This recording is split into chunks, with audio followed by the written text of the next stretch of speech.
Good morning. Around 30 misogynistic incidents have been investigated by Nottinghamshire police since they became the first force in England and Wales to begin recording it as a hate crime in April.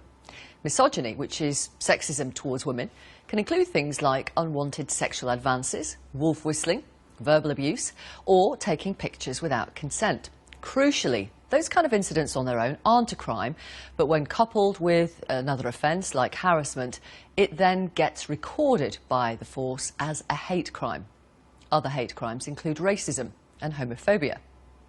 Now, this programme has learned that police forces across the country are meeting later this week to look at the possibility of rolling the scheme out in other areas.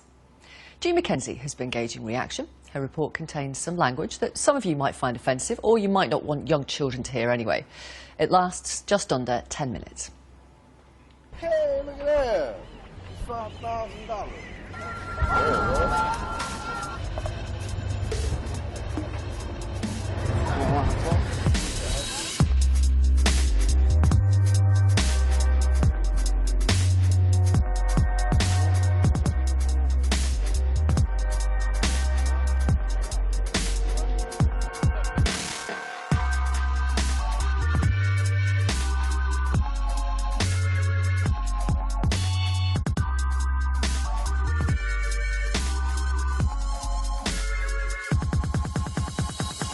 I've been called a slut, a whore. There seems to be a lot more groping, especially if you're in a club or a bar.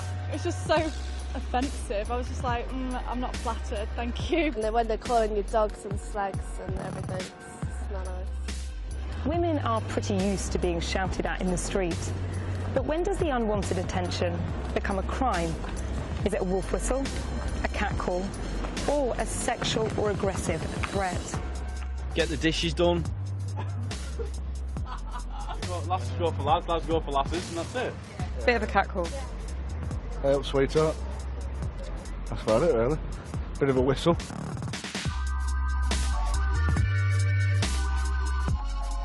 Well, it makes me feel angry, obviously, but it makes me feel angry as well that no one ever seems to chime in and defend when a woman's being catcalled. Like, many times I've had abuse in front of everybody and no one has said anything, yet you know it's wrong to call women things like that. If I'm walking home late at night, or if I've been out with a group of friends and I'm by myself getting a bus home, I do feel unsafe and I do feel uncomfortable if someone makes a comment that's directed towards me, especially if it's guys who are a little bit drunk or if they're in a group. Again, that's really intimidating. I don't suppose it's something I would report to the police or think necessary. I mean, there's lots of things that police need to be involved in, and I'm not sure shouting something they're probably meaning it to be flattering, but, you know, I don't think that needs to be reported to the police, personally. Yeah, when you're on a night out, you're more concerned about getting yourself away from them. Like, when you've been drinking, like, you don't want to be near that, so you just get away as soon as you can. If they're still there, then I guess you would report it, but I haven't. A few months ago, Nottinghamshire police made misogyny its own separate hate crime. It got lots of attention, but not everybody took it seriously. So I'm here to see if it's working.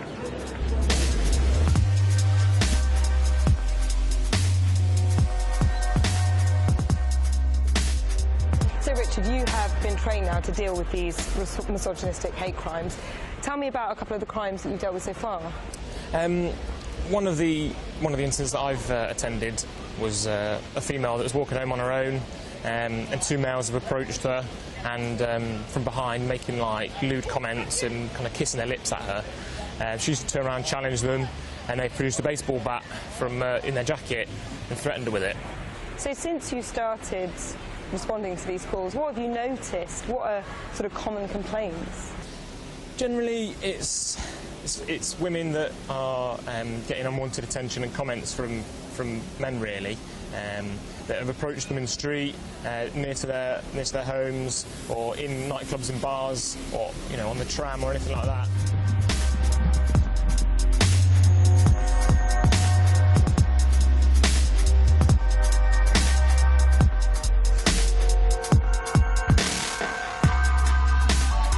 I was walking through this beautiful wooded cut-through on my way to work one day, alone. I encountered three largish young lads about here. We passed each other there. One of them yelled back at me, "You look like you need a big fat in your mouth." Wow. That was quite shocking. Yeah, which was horrible. But how did you feel once you'd left the situation and it settled in? I'm initially quite vulnerable and scared. My first concern was for my personal safety. Once I'd got out into the open, I guess my mind was more able to let in the feelings of disgust that you inevitably feel when someone says something so sexually aggressive at you. It feels like an assault on your being, basically. What was it about this incident that made you think you wanted to report it? It was something that I could do. I could make the police aware of what had happened and how it had made me feel, and even though I knew it was a really, really small chance that they would actually apprehend them and charge them with anything, they would at least be able to log it and know that an incident had occurred.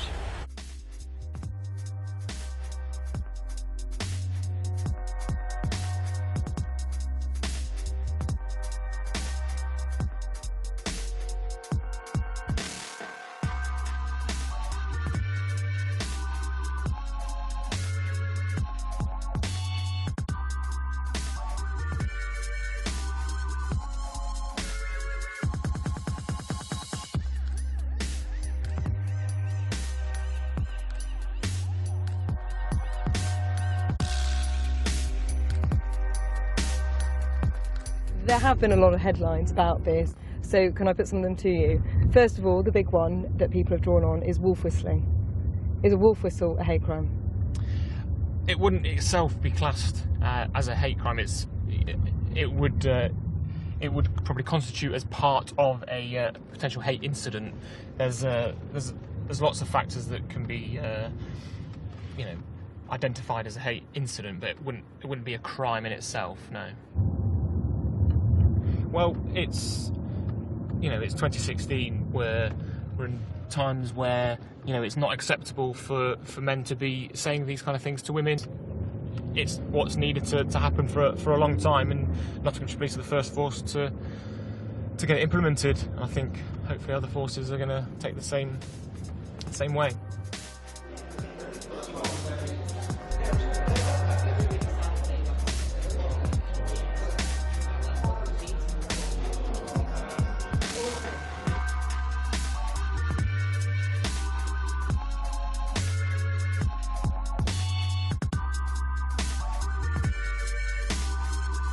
When I was using a disabled toilet and I tried to get out and I was blocked from getting out by someone that very aggressively and persistently was asking for sex, and he wouldn't actually let me leave the toilet.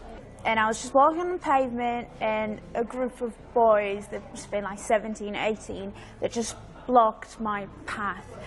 Asking for my number, he kept saying, no, just give us our number and then you can go. And obviously I didn't want to give them my number. I just wanted to go home, just wanted to be left alone. So there's like the daily kind of assault, you could say, so shouting, making comments. I would get a lot of comments going, oh baby, look at your legs, or just remarks on how you look. And then you also get the more extreme cases of stalking and being followed, sort of. You'll be coming home from work or uni and you'll have a car just driving alongside you really slowly, and it's got to the point sort of where I walk around, I will walk with keys in my pocket or in my hand, especially at night. So if I have to, that is the only way I can defend myself. It's had a really big impact on me. You're not reporting these things. Why not? I previously didn't really think that anyone would take me seriously. It kind of felt like if I kind of spoke about it, that everyone would go, oh, you're just being silly, or oh, I'm sure it wasn't that bad. But now that the changes have come into place in Nottingham, I feel much more confident to call the police and report it. I think it will help them paint a picture of where the hotspots are and where they need to put extra resources into. Just even that will make a huge difference to the lives of women. There will be people who say, oh, they were only words, they didn't touch you, they didn't harm you, they were just boys mucking around. What do you make of that sort of attitude to it? I think they're trivialising something that is actually quite serious. bigoted underlying attitudes towards women need to be made. We need to make clear as a society that they're wrong, because they feed into, in themselves, making women feel unsafe, but they also underlie a lot of other abuse of women as well, like domestic violence and really serious sexual assault. And if we don't challenge threatening everyday sexism, then we don't stand a chance of making women feel equal to men in every way. Well, if you want to share the film, you can find it on our programme page, bbc.co.uk/Victoria. Later in the programme, we'll talk to people involved in the scheme. Here are your comments. Walkoff on Twitter says, yes, misogyny should be treated as a hate crime, but like racism, the police might not be willing to treat it seriously. Ian on Facebook, in the cold light of day, yes, misogyny is a hate crime. However, if the law is going to allow it to be prosecuted as such, it needs to be very clearly defined so it can't be abused.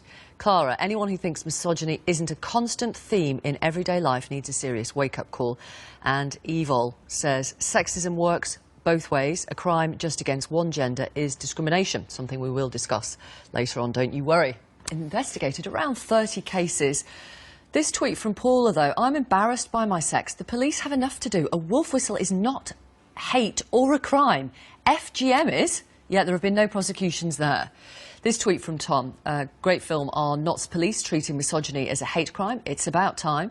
Mike says the police don't have extra resources. They are stretched to the limit. And Julie says catcalling is not the same as stalking. Catcalling is harmless and does not amount to domestic abuse. Rob has emailed, I believe tackling hate crime against women is very important, but it's easy to forget it works both ways. As a man who lives in Nottingham, I've experienced it in reverse, especially with groups of women out on a hen night. One night on my way home from work, I was approached by 6 very drunk women who groped my backside and groin. John sends this email, I find it sad and distressing that all subjects are women who've been harassed by men. This furthers the notion that only men can be perpetrators and only women can be victims. I'm a man and my same-sex partner and I have both experienced harassment and worse by both women and men, including groping and unwanted comments. It's not confined to one sex and I wish that this would be acknowledged.